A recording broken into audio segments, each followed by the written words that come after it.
Miles Sanders. Right now, the Fantasy Pros rankings have him as the running back 13.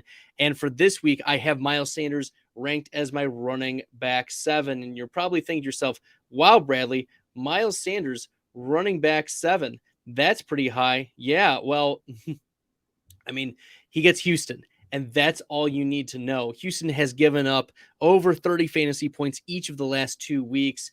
And this is, of course, within the range of outcomes for Miles Sanders as well. We've seen in half PPR, Miles Sanders finishing as the running back 3 against Jacksonville. That was a plus matchup.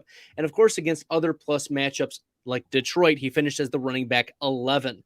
So am I worried that Jalen Hurts is going to pull some running out of this offense? Sure, that's fine.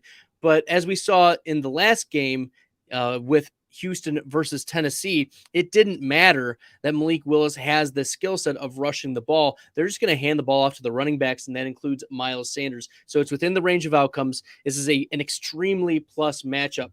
I mentioned that 30 plus fantasy points each of the last 2 weeks from the running back position. But if we look at it, the Houston Texans allow the 100th percentile of rushing defenses versus fantasy points. They allow 31.5 fantasy points per game in half PPR, and there is a run block advantage. In fact, this is the biggest run block advantage of any team and any matchup so far this week, a 58% run block advantage. Miles Sanders is a solid running back 1 this week. You should be starting your Miles Sanders shares very